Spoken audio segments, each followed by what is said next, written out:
Welcome back to the Intel Extreme Masters World Championship live from Katowice as it is semi-final time here at the World Championships. Fantastic. This is what they're all battling for, that great cup here, to lift it tomorrow after the grand final. But first, teams are going to have to win their semi-final, and we're going to take a look at the bracket, the playoff bracket as it is decided now. That means we are going to the semi-finals from double elimination, into single elimination, best of threes. Team Solo Mid versus the Yowie Flash Wolves are up first, and the GE Tigers versus Team WE. Two best of threes, and then tomorrow a best of five to top everything off. I'm joined here by Crumbs once again, by Quickshot, and by Doa to shed a light on this next matchup. Team Solo Mid versus the Yowie Flash Wolves. And the Yowie Flash Wolves, very impressive, I have to say. They took down SK Gaming, although there was a lot left to be desired from the side of SK Gaming as well, but just giving us the surprise.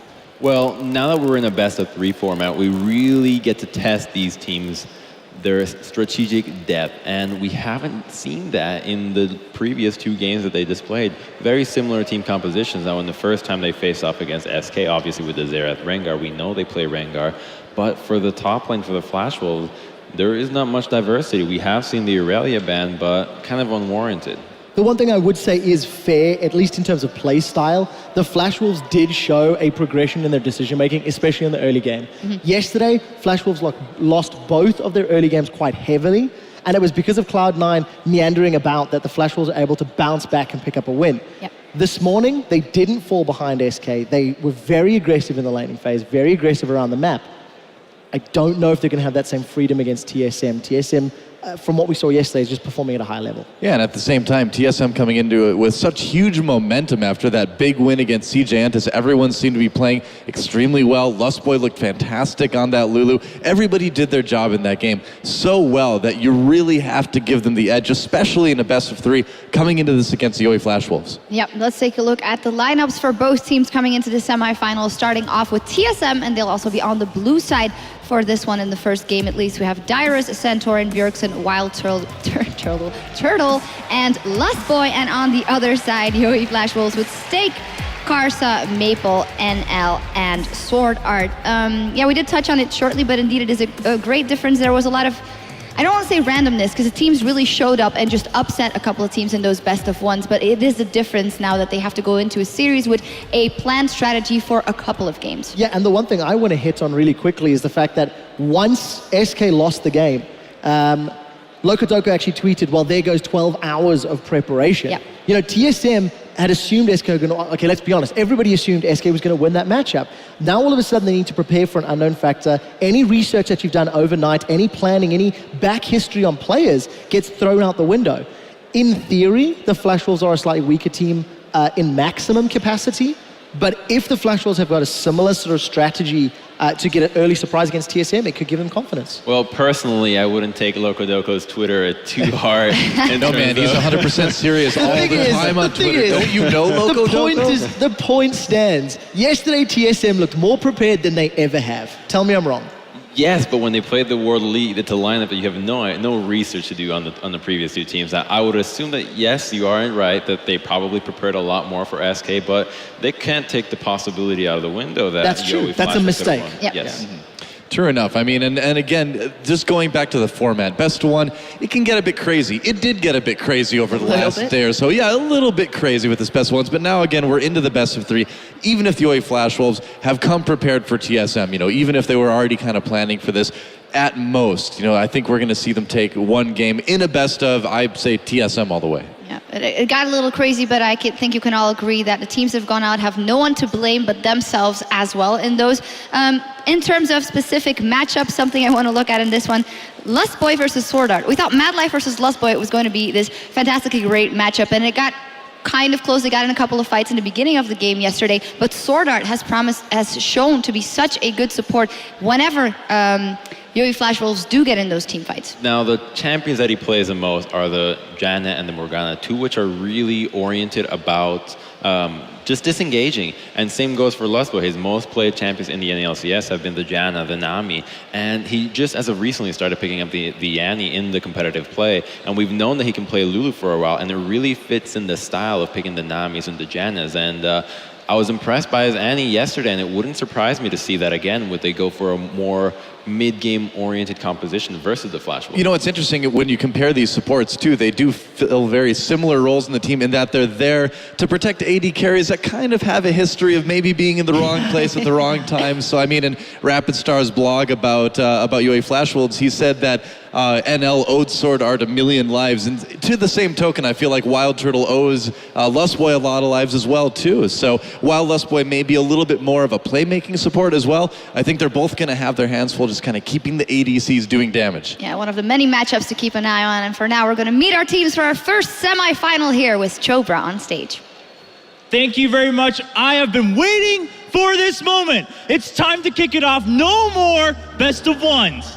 It's time for the real match to begin, the semifinals of the Intel Extreme Masters World Championship here in Katowice. Our first semifinal, we have some interesting teams coming up. First up, it is going to be the team from North America, dominating that region, coming in, going 2-0 in the groups. Looks like they came super prepared. Are you guys ready to meet the first team? It's going to be TSM!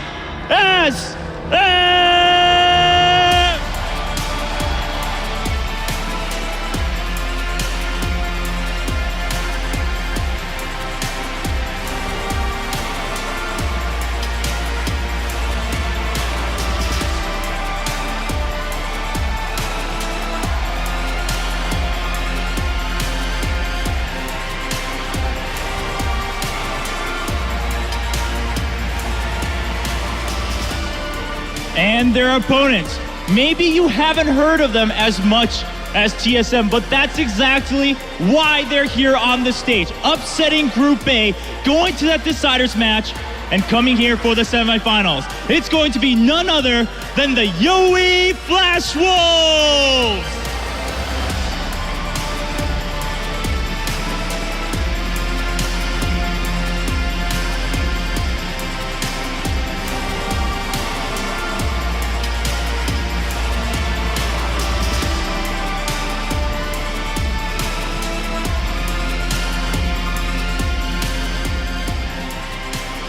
It's no longer just single battles. It's time for the war to begin here in Katowice. Let's kick it back to the expert desk to see what they think about the picks and bans. Thank you so much, Chobra. Dyrus almost tripped in the 2 games they won. Yep. He didn't trip here. What does that tell us, Doa? Uh-oh. Well, luckily it's a best of 3, so we can't read too much into it. But best of 1, I'd be a little bit worried. Best of 3, I think we'll just have to kind of wait and see how things shake out. Yeah, dynamics totally changed. As we saw, TSM is on the blue side for this one. Does give them a certain advantage. What is a lane for TSM? I'll ask it the other way around, that they think you want to prioritize. Not just the lane, but the champion. The Maokai has to come in again. Yep. And I wouldn't be surprised if the Flash Wolves feel like they have to ban it and kind of shoot their own foot at it. But Dyrus showed that he's an amazing Maokai yesterday with great flanks, great itemization, and with the change to the build from no longer getting a Roa to now a Righteous Fury or Righteous Glory, you no longer have that mid-game power drop. So that's what happened in the CJ game. They were able to fight in the mid-game and really snowball the game off that. I completely agree with that, and I think because of the fact that for the Flash Wolves, Stake is the weak link in many ways, or has been on certain champions, if you can force his hand to not be on a safer engage, point and click route like that Maokai, it's a very good call. Dyrus is a lot more versatile, I feel, than Stake. And yesterday he showed a cannon that was actually quite admirable. Struggled in lane, but the moment you got to team fights, I felt Dyrus had pretty good positioning and good slicing Maelstrom. So I agree on the top lane. The obvious one is also then going to be the jungle. Where will Rek'Sai feature? Where will Nidalee feature? Will they be banned? Will it be another Jarvan? There's a lot of questions to be answered. Yeah, definitely. It does seem like the UA Flash Wolves have a few more positions that are more easily targeted in picks and bans than TSM do as well. I wonder if we're going to maybe see that Zed get through for Bjergsen. Are we maybe going to see TSM trying to bring a little split pushing in there? Because UA Flash Wolves, I don't know how really well they'd be able to handle something like that. What do you guys think? Well, the Zed, usually for TSM, anytime that we see him, Bjergsen is able to get solo kills. I count so many times that he's gotten endless solo kills across all regions, and it's really impressive. And I don't know how Maple's going to stack up to that, because in the previous game, Fox almost killed him on the LeBlanc. Yeah, very true. Well, it is time, guys, for picks and bans here in game number 1 between Team Solo Mid and the Solo Mid and the Yowie Flash Wolves, Morgana and Rumble, the first 2 bans here. Janna, the second ban, coming in for TSM now. And really interesting because they're forcing Sword Art into a support that cannot protect nearly as well. So this leads me to think that perhaps the strategy is going to be to really revolve around the bottom lane and punish Never Loses positioning, because now the only pick that I think would be decent for the Flash Wolves has to be a Thresh. You know, the Lantern is something that can really save someone's skin, but you know, the Nami can be punished a lot easier. Yeah, I also think it's interesting to see another team banning out Rumble against TSM. Also a champion that you don't necessarily consider the strongest from Dyrus, but I do know that it's something that they've been playing in scrims, have been practicing a lot. So there may be this, you know, off-screen practice time that's coming into play here and making those decisions. But the Maokai's still up, the Nidalee's still available. So there's a couple of picks that basically Flash Wolves can get 2 of the power picks. Yeah, and I wonder if we're going to see a first pick Maokai. You can see Flash Wolves spending a lot of time on this third ban. They banned the Vi, and so will TSM take this Maokai away? I think it might be a good first choice given what we've been talking about. I think with the removal of the Vi, though, they're really forcing TSM's hand into not going with a complete hard engaged composition. With the lack of the Janna and the Morgana, the disengaged supports of the Thresh and the Nami are really vulnerable to getting jumped. Lulu's still available though. Last Boy had such a great performance on it yesterday, so if they wanted to go for that disengaged utility support, that option is available because again, it worked so well. Yeah, Nidalee picked up. We'll see if they lock in that Vi as well. Karza, of course, has been known to play that Nidalee. Maple can certainly handle his Zed, and keeping that away from Bjergsen, of course, is very important. The time ticking away. Think they're going to lock it in? This leads me to think that TSM is just looking to take the Lee Sin. Now, Lee Sin and Maokai are really good at peeling, especially something like a Zed. Zed goes into the backline, immediately gets rooted or kicked out, and all of a sudden, his death mark cooldown of ulting back to safety just gets hacked. Yeah, and yesterday, Cloud9 tried to run the Lissandra into Maple Zed, and it didn't work out in the late game. And Hai just didn't really find the targets that he wanted to. Bjergsen is most likely not going to have the same difficulties if he wants to go that route. And he has also played a fair amount of Lissandra in recent weeks. So there's options and possibilities for them in the mid lane. If he wants to go super aggressive, you could also go LeBlanc. You can argue LeBlanc into Zed skill matchup at some points, but again, options in the middle lane. Yeah, we haven't even mentioned that. I mean, LeBlanc open for Bjergsen. We've seen what he does with that in the NALCS, a very terrifying pick. I would love it so much if they locked in this Rumble, but I just don't think it's going to be. There we go, the Lee Sin switch over. What's going to be the second pick for TSM? Corki, okay, very solid pickup in that second round. I think TSM will eventually have to give enough respect to Maple as to not take the LeBlanc into the Zed and go for an Ahri. Ahri has done very well versus Zed because you can always predict where to throw the charm. Zed automatically teleports you behind the target, while Zed can have an easier time during the laning phase. The worrying thing for the Flash Wolves is that right off the bat, your jungler and your mid lane have no crowd control to lock down anything that TSM has to throw at you. And the Zed Nidalee really is easy to get away with, so they're really not looking to punish Bjergsen in the laning phase, which means that Bjergsen can go with a really greedy pick if he wants to and not be punished for it. We'll see what he decides to lock in. The one thing that does also throw in interest is how Wild Turtle's going to play today. It was a first pick Corki for TSM yesterday when they did pick up their win against World Elite.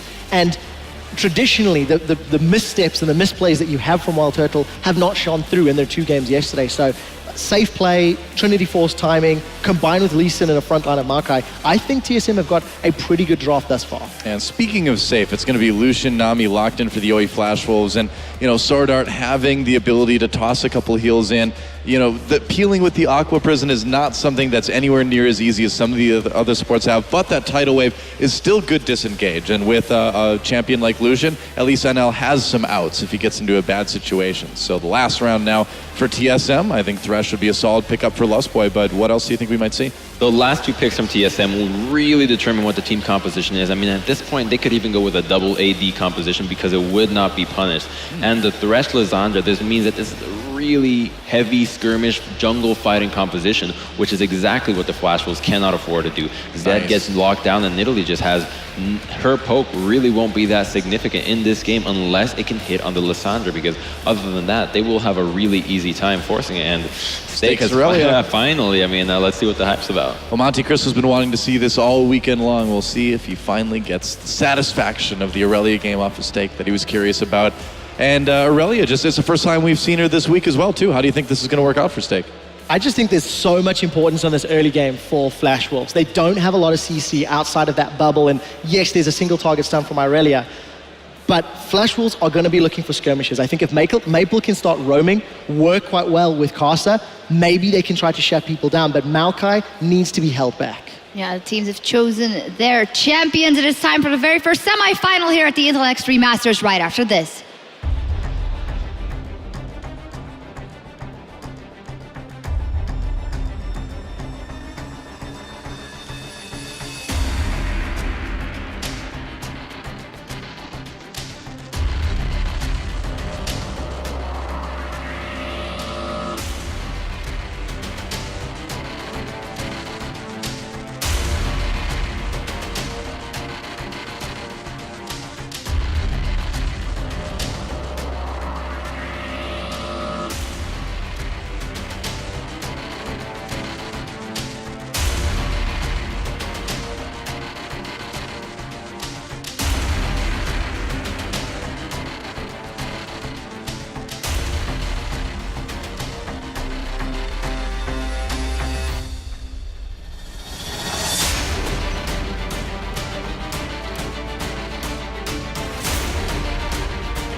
Welcome back to the Intel Extreme Masters World Championship. We're about to get into our first game of the first semi-final between TSM and the Yowie Flash Wolves. My name is Joe Miller. Joining me for this first best of three semi is, of course, Monte Cristo and Deficio. Guys, what do we make of these two setups here? Different setup from the Flash Wolves compared to what we've seen before. Very late game focused normally. This is mid-game skirmish all around. Fantastic strong lanes. TSM gonna have to lane swap here and slow down this early game a little bit. Yeah, I think that if you get into the standard lane setup right here, they will have quite a few issues. Of course, Karsa can just bounce between mid and top lane. There's a lot of kill pressure, and Lucian Nami should be able to hold their own into 2v2. So we'll see how the early warding patterns go. Well, here we go into the game then. TSM versus the Yowie Flash Wolves.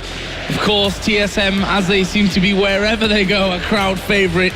Well, the Yowie Flash Wolves showing that they can bust through these group stages and maybe, just maybe, pull off what would be a huge upset considering the form that we've seen from these two teams so far. But we're going to find out here. TSM moving out of the base right now, actually all together on the top side of the map. And I'm really excited to see what Stake can do on Irelia. We talked about it coming into the tournament. It's been one of his main picks back in the LMS. He's been obviously stuck on the tanks so far. Maokai, he had a great performance on. First pick by Team Solomate this time around. Stake needs to be a big carry for the team here, and Carson needs to be able to snowball him as well, get him to that Trinity force and become a split pushing force, or simply assassinate Wild Turtle in the back line. Yeah, that said, I mean, if TSM can survive this early game, they should have a pretty massive advantage coming in late. So, although to give Maple a lot of credit, in their game versus Cloud9, he did play Zed extremely well around the periphery in these team fights, which is a very difficult thing to do. So perhaps he can have that same kind of performance. Deep wards in from the Flash Wolves, coming in to see if they can detect a lane swap, and Turtle and Lustboy splitting up. So Turtle, or what Lustboy's going to do now is he's going to bait this one. He's going to show himself on the ward in the bottom lane because he knows it's been placed by the Yowie Flash Wolves. So now, okay, they think Lustboy and Turtle are going to be on the bottom side. He's going to recall, add his own tower, go top lane here. So this is just mind games, and this is basically going to force the lane swap now from Team Solomate, because the Yowie Flash Wolves are obviously expecting them to start Crooks now, or potentially just stay in the bottom lane. Smart from Lustboy there. I see that NL on Sword Art are still on this bottom side. Actually, we'll be kicking off the blue buff here to help out Kaza. Yeah, getting that small blue minion here, blue golem or whatever it is, seems to get a small XP advantage. It will mean your AD carry and your support in this case get to level 2, 1 minion faster than before. The problem is, Team Soul Mid were in the bottom lane, so now you lost your opportunity of getting a freeze, and that's gonna push in to Dyrus here on Maokai. Dyrus already taking the Wolf camp as well with Maokai before TPing in the lane, so the faster level 2. Stake getting harassed, and Lustboy gonna get a flay off and some more damage. Tried to flay the Q from Stake. That's why he pushed him the wrong way after he'd already come close. But Stake now, I mean, this lane for him, he's already been chunked that he might have to blow a teleport already, and that just opens up for a dive for Team Soul Mid up in that top lane on the level 1 Irelia. So not looking too good for him here in the start on this Irelia pick. Look at this though, Karza actually inside of the TSM jungle right now, looking to steal away a red buff, and well, it's going to be pretty much mirrored on the top side of the map. Lustboy's already pulled that one out here to help out his teammate Santorin, and they will be finishing that one off without any real problems. The question is, where do they go after that? There's a ward on the top side to stop Zed really being pushed there, but Stake is still level 1. He's got a ward in that brush as well, so he should see this one coming. But Santorin should go straight top lane here. You don't even need to kill that Irelia, you just need to force her away from the tower because there's so many minions pushing in. If you get a flash, that's just a bonus. Oh, there is the flash. Actually, Santorin going underneath the tower there. The Phosphorus Bomb did land, but wasn't quite enough damage to finish off a kill. But no flash now for Stake. Still level 1. He's going to have to go back to base, heal himself up. And honestly, when there are 3 people still there, he can't even TP right back into that lane. But he is going to TP down to the bottom side. Dyrus going to flash away from this one. It's the AD carry that's tanking up the turret. Castle will actually take a couple of hits as well. But the Yowie Flash Wolves, I mean, in response to that push in top, I think that is a pretty damn good reply. Yeah, I think it's a really good option in order just to minimize the damage to that lane. Stake getting the assist, so at least you can come back a little bit in this game. And the nice thing about this too is they can transition immediately into a dragon afterward if they so choose. We can see the Lustboy is moving from this top lane here because they see 4 guys on the bottom lane. They know dragon is an option. Santorin, however, is still sitting around the golems up there, so they won't be able to stop it from Team Solar Mid. Very nice response from Yowie Flash Wolf. Only problem is Stake is still not getting any farm on this Irelia. He's been denied so much. Yeah, and he has to get going too. Simply. Yeah, it's about these power spikes. So even though we do see TSM giving up that first blood and the first turret and the first dragon right here, I mean, the farm, it just isn't there quite yet. And where are they going to find it on Stake right now? How are they going to deal with the situation? Probably by flipping their duo into the top side. And another problem here for the Yowie Flash Wolves, they didn't manage to bounce the wave on the bot lane tower when they killed it. So there's now a massive wave pushing down towards Dyrus that he can slowly just sit, farm away. So he's now going to get a level advantage, obviously a CS advantage as well over Stake here. And that wave, if they choose to swap Dyrus to the top lane now, well then Wild Turtle is just going to come in and pick up all this farm for himself. So this is a very good setup from Team Solar Mid. Despite Yowie Flash Wolf getting that first blood, they didn't have time to bounce the tower because they wanted the dragon as well. Yeah, with the tower going down too, Stake's easy farm close to that tier 2 will be taken up instead by NL. And now they're moving into the bottom side once again. Honestly, they had to put Stake top lane here to get the wave. Yeah. And they sacrificed him completely by giving that farm to Never Lose, because now, look at the wave here. He needs so many players to help him just push the wave into the tower and reset the whole thing. And then Team Soulmate can even walk down and dive him if he's caught in the middle of the lane or just gank him. They're coming around though. There are 4 members of the Flash Wolves down on this bottom side. Yeah, that's Lustboy that's going to be basically sacrificed there. And well, he chose to flash over the wall, which I'm not sure was particularly needed there at the end. There's a lot of gap closers, and there's not really any safety coming from that way. So they get the deep wards down, but basically just using Stake like a roaming ganker right now, considering he does have that hard CC. Meanwhile, NL just pressuring the top side, so pretty unconventional tactics from Yowie. And it is bearing fruit immediately, but honestly, TSM not that far behind, only 500 gold, and it's hurting their late game, or just even their mid game so much. For sure, no Trinity Force in the near future for Stake here. And I think Lostboy just got really surprised, because why would there suddenly be 3 guys in your jungle when the wave has been pushed all the way down to your tower and the pressure was supposed to be in the top lane where the AD carry was. So simply just got caught out. Dyrus though, he might die a second time again, Yowie Flash Wolves, they want him. Oh, Carter coming in from this one. Santorin is there as well, but NL already got the damage here to finish off this kill, and that's Dyrus going down twice in a row. And that means that this second turret for the Yowie Flash Wolves should be falling as well. They're just waiting for another wave to actually get close to that tower so that they can get in there and do the damage. But that one is well and truly going down. So the Flash Wolves got the outer, top, and bottom turrets. Now, Stake is being helped out by the global gold from the turrets and the 2 assists that he had, but at the end of the day, he's still level 2.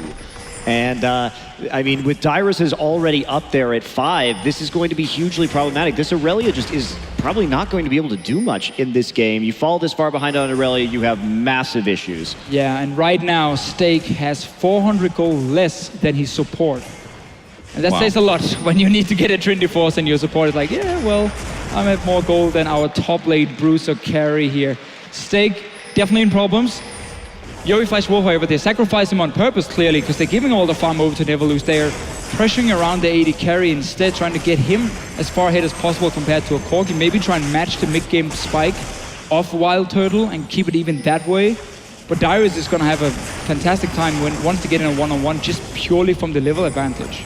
This is a really dire situation. And going back to Lustboy's death earlier, sure he went down and didn't expect there to be 4 men in his jungle, but honestly, it doesn't even really matter if he dies right there. In fact, he's probably happy to see that occurring to a certain degree. Would have been nice to get out, sure, but you have to make sure that you pick up this farm. And going back to what we were talking about, the Flash Wolves, them falling behind in terms of CS was a major, major issue earlier in this tournament and allowed teams to kind of keep it even.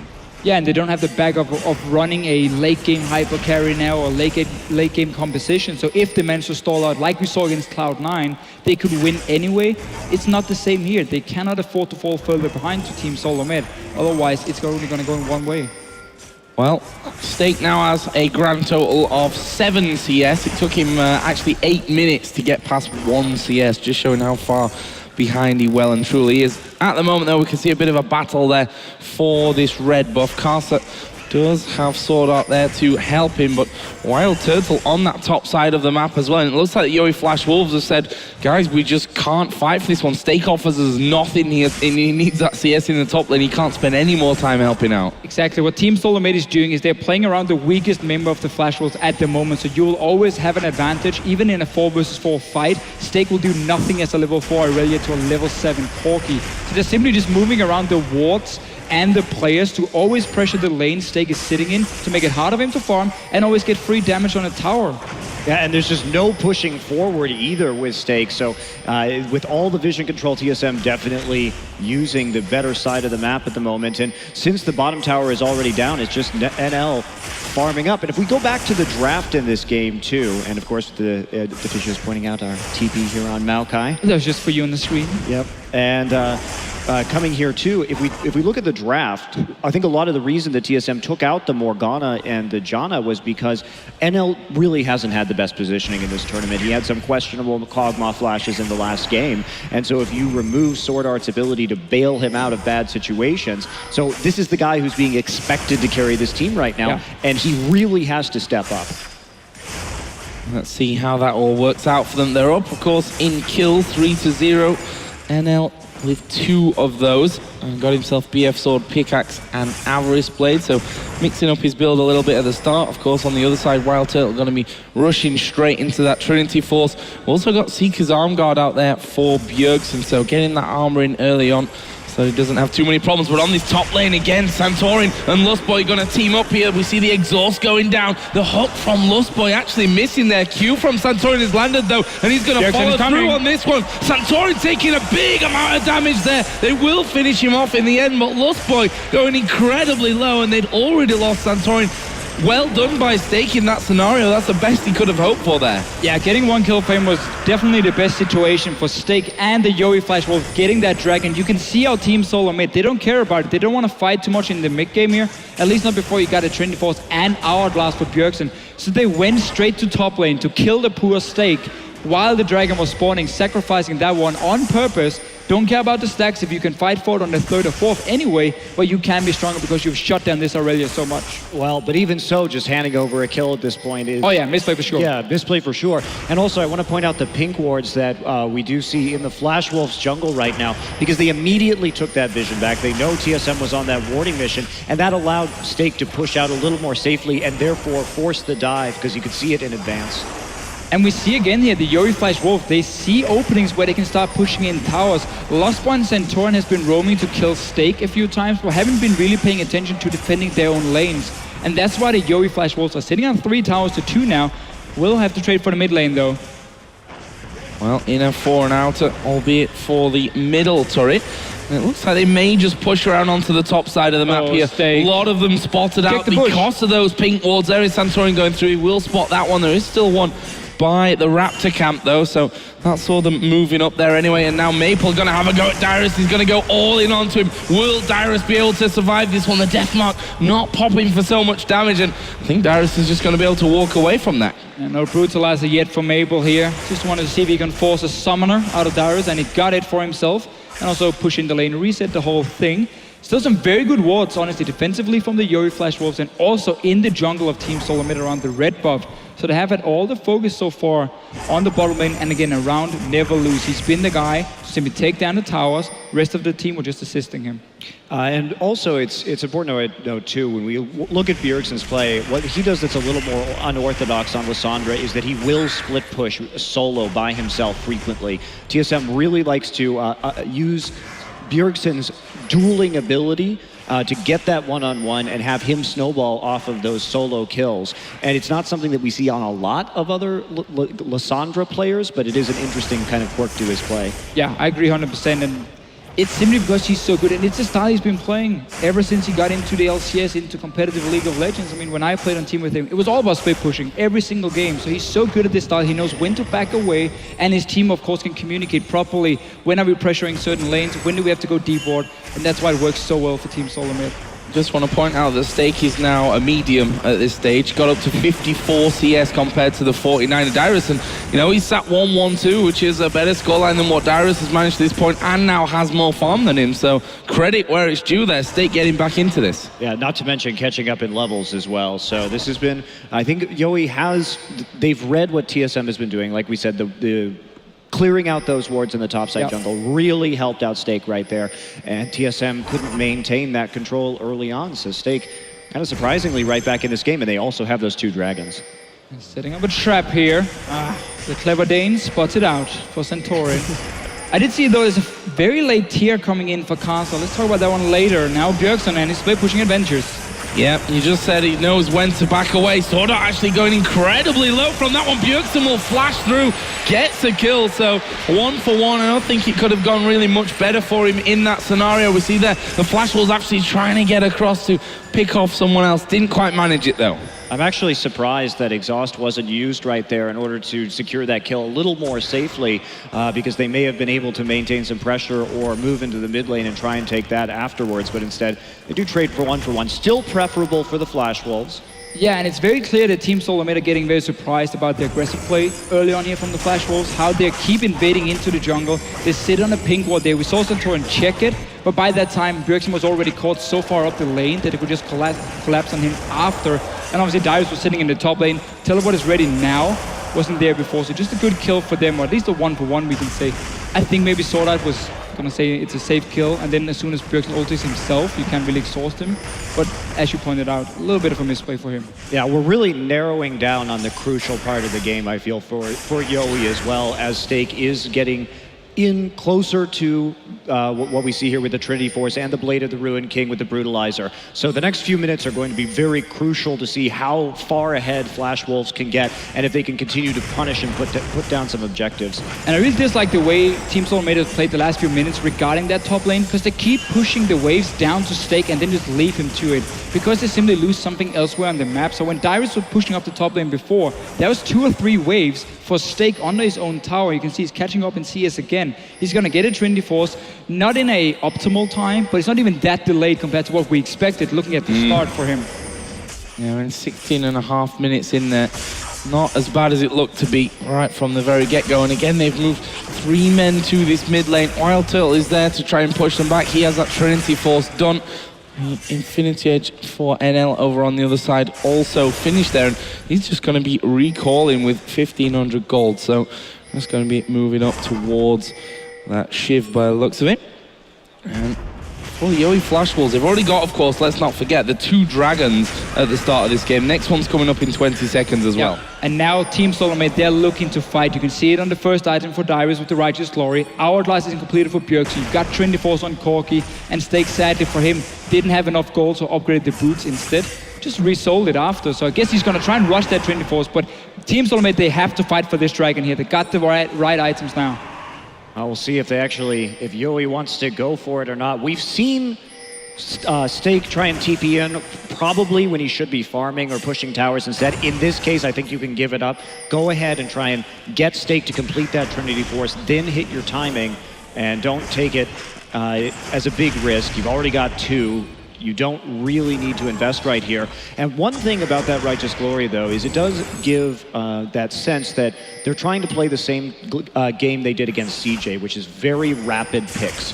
One thing about TSM is that because they built this Righteous Glory, they actually are going to be a very low damage team composition in the late game, which is something to worry about, because if Yowie does get tanky enough, or they, at the very least, just survive the cooldown rotation from Lissandra, they can actually continue to scrap out a team fight. Yeah, and we know that's the style Yowie Flash Wolves wants to play and have played already at this tournament here. When Lissandra goes in, you see the entire team simply kite back. Mabel doesn't just jump in on the first opportunity. No, they kite back first, they blow that ulti from Lissandra, and then you see the re-engage. Obviously also the likes of Hexdrinker and so on for Mabel can be very, very useful. And for Stake even, if he wants to go for a second damage item. The other thing about Glory, too, is that it will make it harder to counteract split push from Aurelia. So, going for a more defensive item first can increase your odds of being able to hold on. Yeah, I would assume this means for Dyrus that he's going to get Home Guard as well, and simply use his insane amount of mobility to just sit and clear a wave one-on-one against Aurelia in case there's a split push on his own tower where he got the shield. And then he goes back to base and TP's in behind if the Yowie Flash Wolf ever try to make any plays as a unit. Well, we saw the Flash Forced actually there. Let's see how that affects Never Lose. He maybe finds himself out of position, which has not been an uncommon thing, sadly, for Yowie Flash Wolves, but we'll see about that one. They've now pushed again out in this mid lane. TSM will be a little slow to react to this, but luckily for them, those waves working in their favor and shouldn't have too many issues. Are they going to go diving in for this one? Bjergsen's probably the man to watch in this scenario with that Zhonya's with his ultimate ready. And, well, decides against it. They back away. Dyrus is on the top side. Yeah, and if you notice right there, the Flash Wolves did a very good job of setting up a slow minion wave push into the top side to see if they could actually use it to help get this mid lane tower down, and Stake wasn't overly pursuing that, but it's not going to work out. They do back out immediately. Yeah, one of the reasons that is so important, even though it didn't result in a tower now, is if you just get Dyrus at least to blow his teleport and you didn't just back away from that mid lane, you will now have that summoner's advantage onto Bjergsen again, though, the second time. Oh, we are going to see the teleport coming in, and, well, we were talking about baiting the teleport, and that's exactly what they've done. Maple was just forced to use his flash to get away from this one, but there shouldn't be any more problems than that. So no TP here for Dyrus. Stake still has his. But if we talk about important summoners at this point in the game, trading the flash for the TP,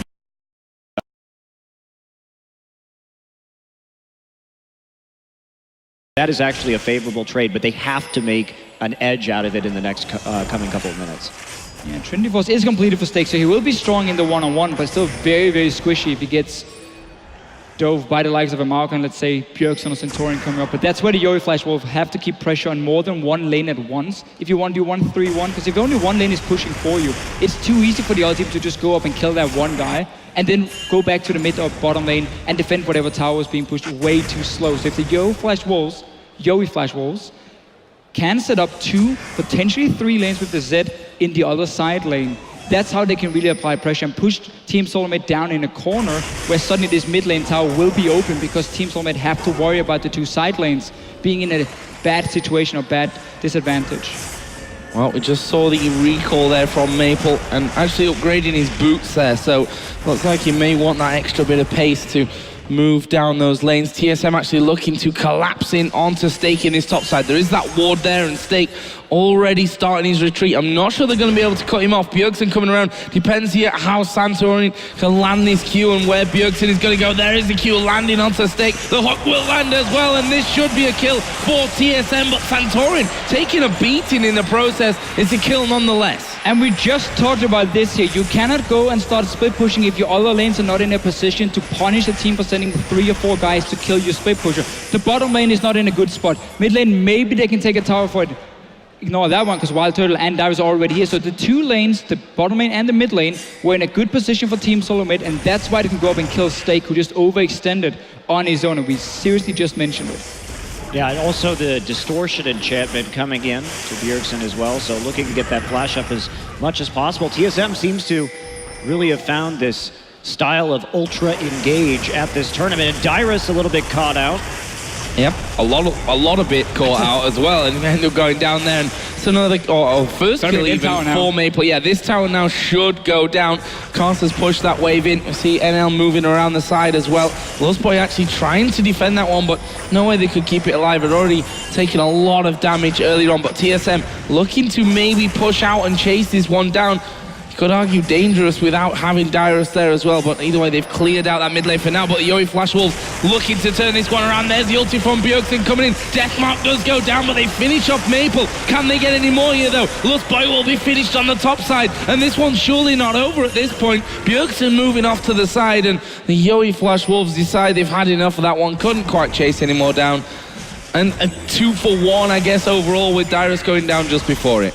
I think if Stake had teleported just a half second sooner, that would have been an amazing team fight for the Yoi Flash Wolves. By killing Dyrus, they had already set themselves up for the 5v4, but Stake's presence, they didn't engage in time with that. They had to wait for him to arrive for the team fight, and they had the wards in the river as well to try and box them in. They could have herded Team Solo Mid up the river and delivered Stake into the back lines. And that's what we have to remember here. Stake is the main engage for the Yoi Flash Wolves here. You're not going to send in your Nidalee first. Zed, if he jumps in, it's too easy to have your defensive summoners ready or defensive abilities. Simply just kite him back and survive that all in. So Stake needs to be there if they ever want to start a fight. But that's why normally the Yoi Flash Wolves, and also with this comp, it's more about kiting first. If you're in a standard 5 versus 5, get Bjergsen to waste his claw, waste his ulti, and then you can re-engage after. Yeah, that's right. I mean, if you're Flash Wolves, you really want the hourglass blown by Stake being on top of Lissandra. Therefore, it frees up Deathmark for Corki. That's how you have to play these team fights. And here's a Righteous Glory engage. Not going to find anything. Just sending a message. That's all. I'm not sure what message he was really sending, but... The message was, we won't have Righteous Glory for this dragon. Basically, yeah. No Flash either. Message received, I think, from the Flash Wolves there, but if TSM can get this one, it would put the dragon score at 2 apiece.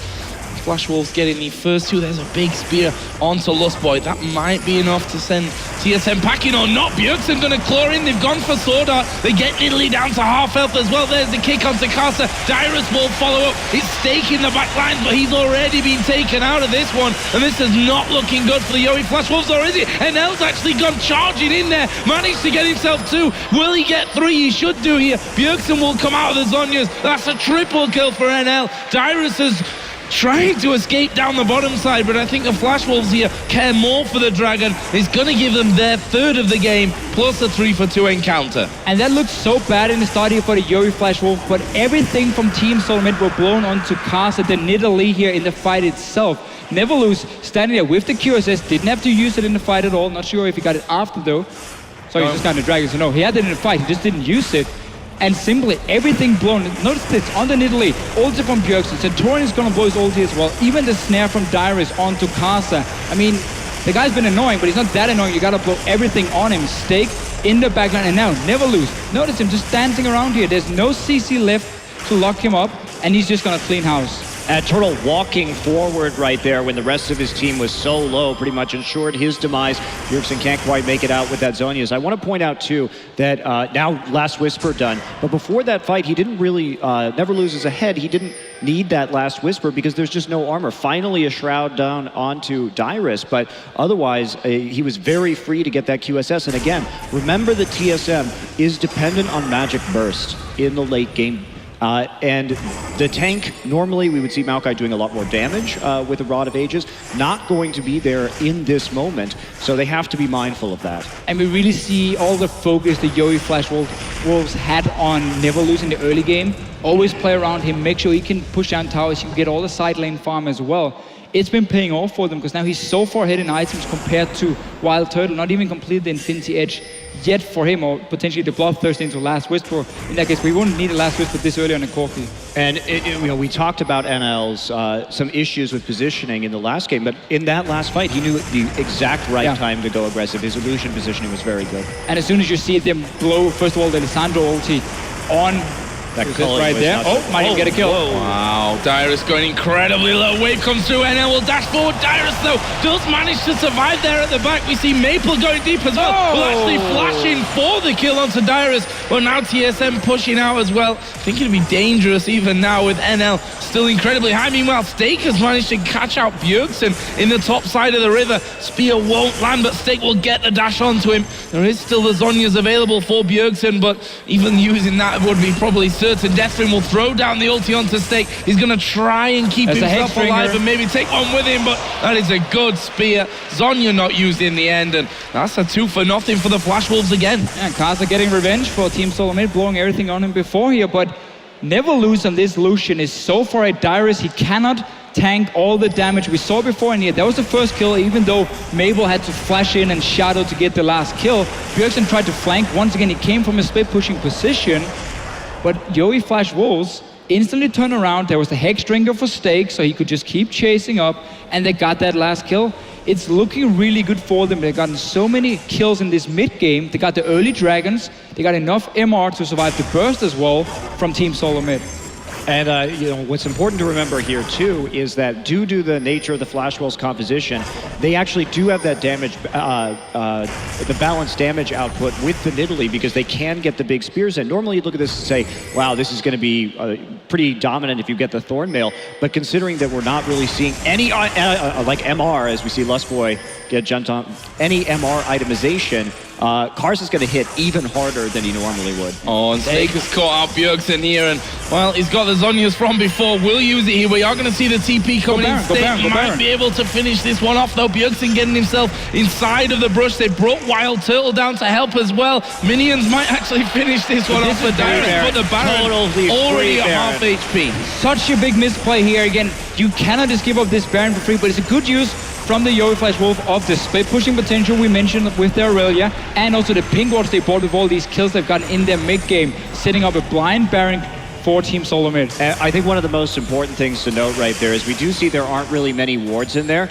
and they saw Wild Turtle shooting Corki rockets over the wall, so he actually exposed the fact that he was on the bottom side of the map, when I'm not sure that Yowie Flash Wolves would have known it otherwise, and that made it even easier to commit to that Baron call.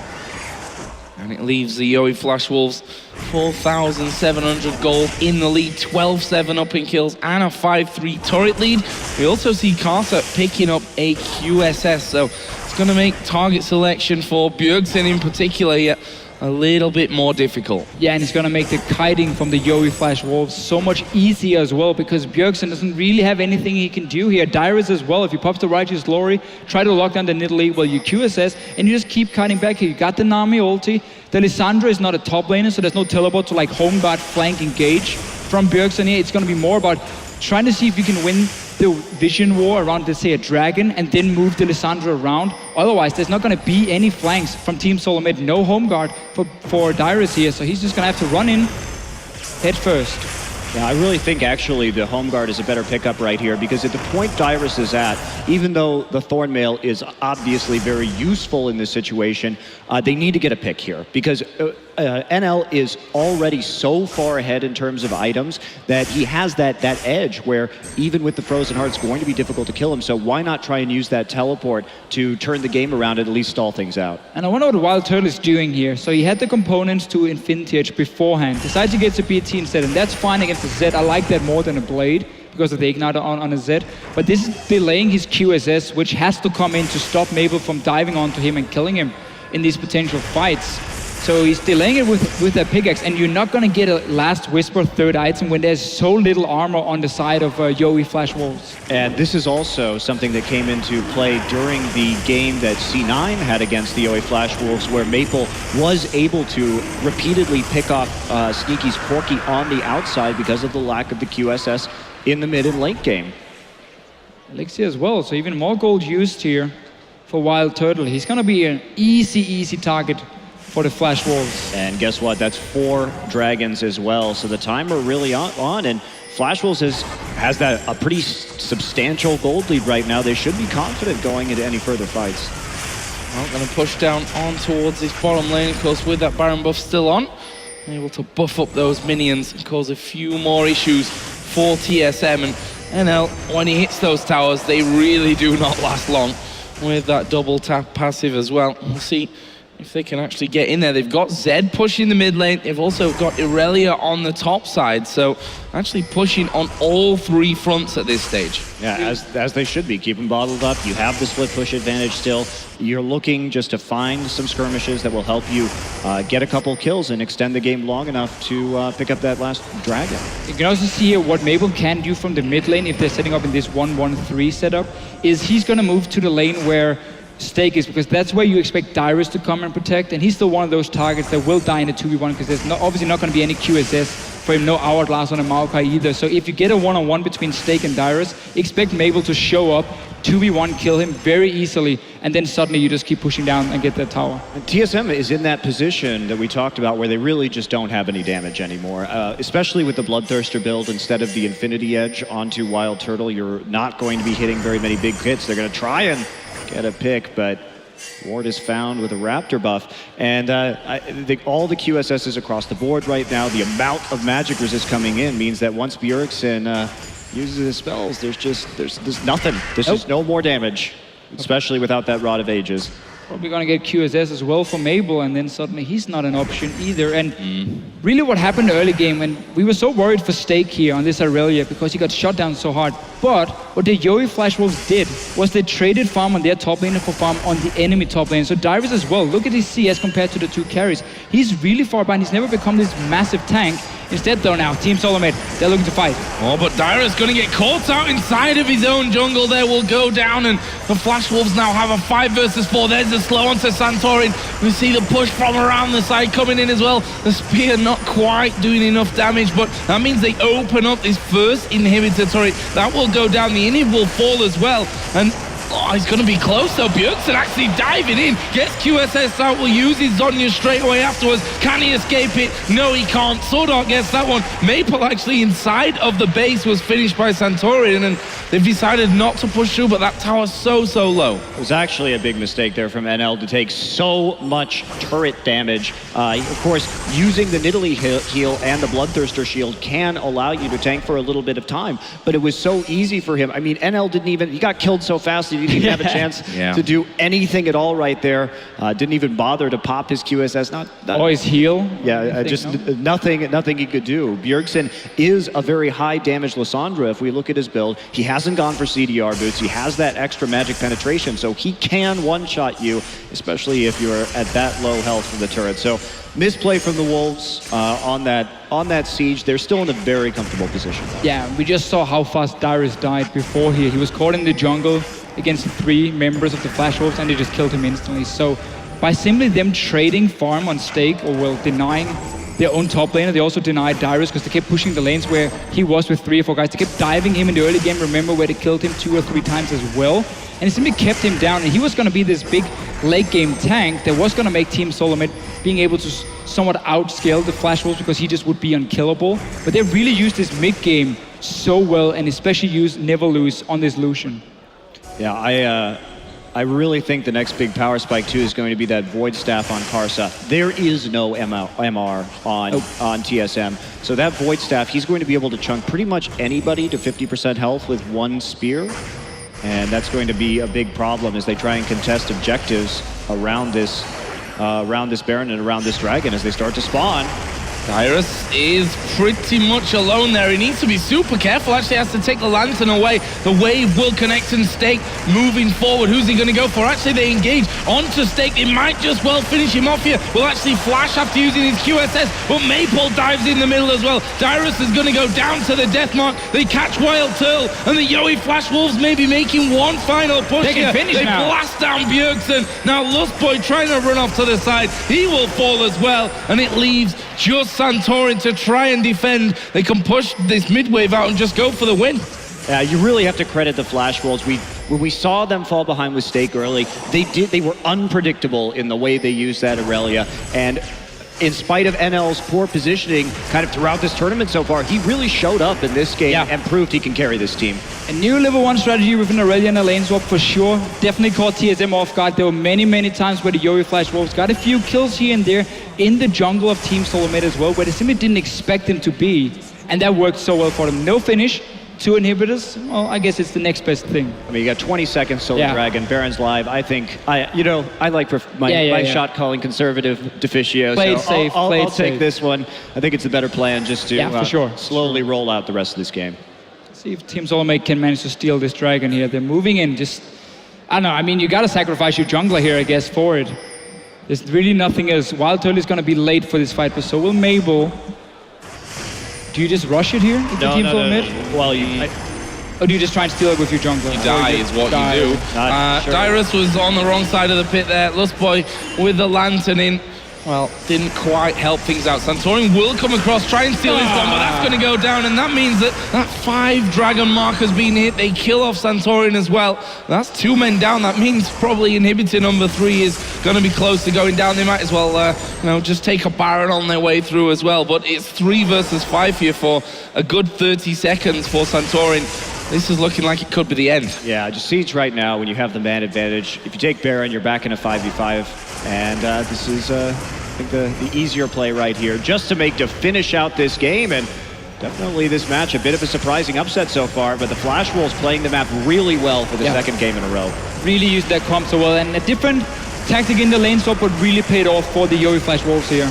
Well, there are both of those Nexus turrets going down. Lustboy will be finished off, and I think they want a few more kills just to sweeten the deal here a little bit for them in game number 1. Bjergsen trying his best to keep going. Did get a last-second Zhonya's, but he's finished off with a triple there for NL. Can he get any more? No, he's finished off there with a double for Wild Turtle. Santorin trying to actually kill off Stake here. Will manage to do that as well, and I don't think Sword Art can particularly stand up to him. They've got super minions onto the Nexus itself. He misses the Q, and Sword Art is going to try and win the game right here. We'll go straight in there. There is the Q actually landing, but he's too low. Sword Art's going to kill him. There is the ace for the Yowie Flash Wolves, and that will also be slowly but surely given. The Nexus going down. Pick an army here. You gotta get that finished when it's the IEM. So game number 1 going over to the Yowie Flash Wolves. We said this is the underdog team so far. TSM looked great in their 2 previous games. Yowie Flash Wolves stepped it up big time They today. really did, and I think the big key in the next game has to be Flash Wolves are on the blue side. Yeah. They have the Maokai advantage. We've seen that Stake can muddle through on that champion. Now the Aurelia threat as well. So how do the pick and bans go? Because the Flash Wolves do have that choice of taking it away. And will TSM be able to perform without that pick? I just find it so amazing how they find a way to make Stake useful despite denying him so much farm in the early game. And we were talking to Clement Chu, who's one of the casters of the LMS region before, and he said, well, lane swap for Yowie Flash Wolves, they don't care about Stake, he's gonna handle himself. And that worked right here. I've never seen someone do it with an Aurelia pick before. That was quite impressive, actually. Just shutting down Dyrus, he was gonna be the big tank in the late game. He never got there, and that was such a big problem for Team Solo Mid. Well, game number 1 going over to the Yowie Flash Wolves. We're going to head to the expert desk to break down that game 1. Thank you very much, Joe. The madness continues here at the Intel Extreme Masters Katowice. Trevor, you brought up the tweet that Locodoku had about the preparation that TSM had done and maybe not expecting this opponent. How much of it was mispreparation, maybe, by TSM? I'm leaving that in the middle. And how much was the Yowie Flash Wolves just coming up with an entirely new plan out of, well, thin air, basically. I don't really know if we can equate percentages, but it is interesting to see. You know, the Irelia pick came out. There's been so much talk about when we were going to see it, who was going to run it, etc., etc. And Snake had an okay game after the lane swap shenanigans had ended. I think TSM did a decent-ish job in theory, but their execution was bad. We had missed plays, death sentences didn't land. We didn't see Santorin landing sonic waves in the early game. It felt like, first of all, TSM were a little caught off guard. It then felt like Flash Wolves mid-game was decent, and also TSM underperformed. We did not see them playing the champions to the expectation that they set yesterday. Yeah.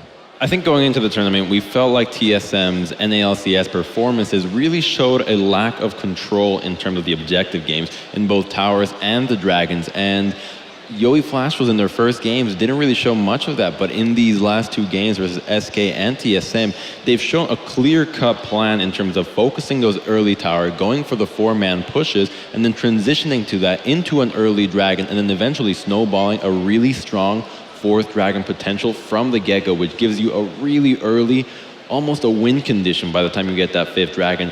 And then I think that the deciding factor for TSM was a really underwhelming performance by Santorin.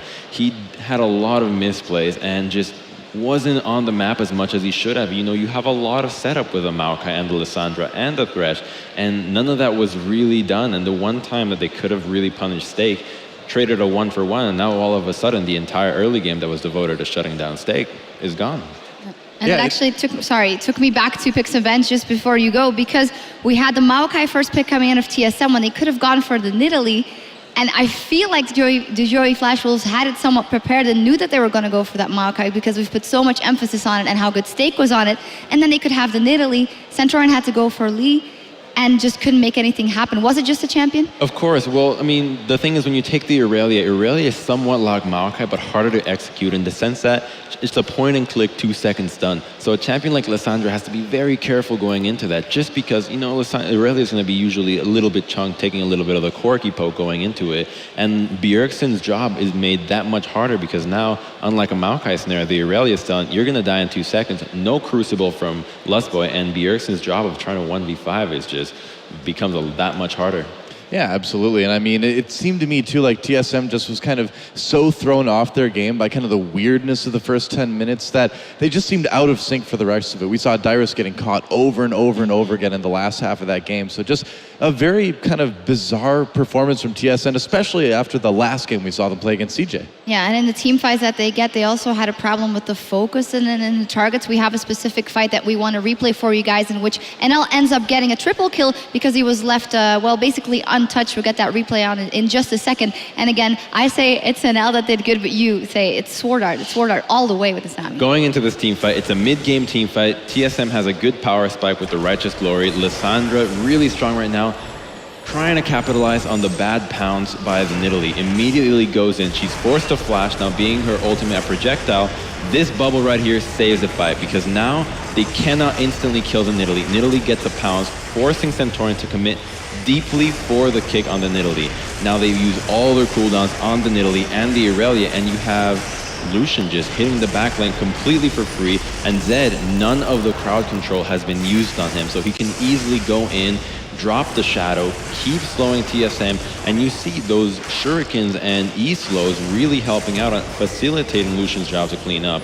And, you know, it was a great bubble by Sword Art, and it felt like TSM kind of baited themselves, and that's kind of how the team comp that Yowie Flash Wolves has, how it works. They kind of bait the team to go into you. Another bubble right at the end there, just as Bjergsen came out of the hourglass. But I do also think we need to give some praise to Stake. He had a very difficult early game. After that lane swap, Deficio actually highlighted how the lane was not pushing in Stake's favor, so Dyrus got some early free safe farm in the opening 10 minutes. There was multiple repeated ganks onto Stake's lane. And yes, he had a delayed power spike, but once he hit it, he did relatively well. End of the game, 3-6 and 14. And for a guy who's had a very shaky performance yesterday, we question, can he only play Maokai? The Irelia was the answer. And I think it was a good performance. For him in particular, he's definitely going to draw confidence from this win. In that team fight as well, jumped straight onto Wild Turtle, was pulling some aggro and allowing his backline to stay safe. Also, good decision by him or bad decision by TSM, the fact that he was able to get a farm because the waves kept being pushed in his favor. He just sat back a little and he had the bigger engages and flanks in those team fights as well. So looking ahead, NL, never lose or never give me Lucian. I don't know if it's just a champion or is that something they're going to have to look at for the next game, turning sides. Maybe Santorin has to get on something. He has to get his hands on Rek'Sai, I think, or Nidalee. I don't know. I mean, even on the Nidalee games we've seen has been a little lackluster. Perhaps something more, a little bit more supportish, like a Nunu. No. But Doubt that. just the fact that, for instance, we give a lot of credit to Stake, and he did play those very well. But I felt like Santorin and Lost Boy, the synergy between themselves just wasn't there, and really punishing Stake. You know, when you get your second CS at 10 minutes. That should be a win condition in itself for TSM. Yeah, and you know, you can't deny the fact TSM did misplay and did underperform. You know, they were missing skill shots, they weren't on the same page, and they made some questionable calls. But I do think a lot of the praise for the Flash Wolves in the mid game has to be put on their shoulders. They were forcing TSM's hand. They kept TSM on the back foot, kept them defending, and as long as the Flash Wolves kept playing aggressively, TSM made mistakes because they were forced to. Yep. TSM has to go back to the drawing board for this one, so we're going to take a short break. In that break, you can check out the Score Esports app as they have a recap up for WE versus CJ Entus as well, so you want to refresh your memory on that one. But for us, we're going to take a quick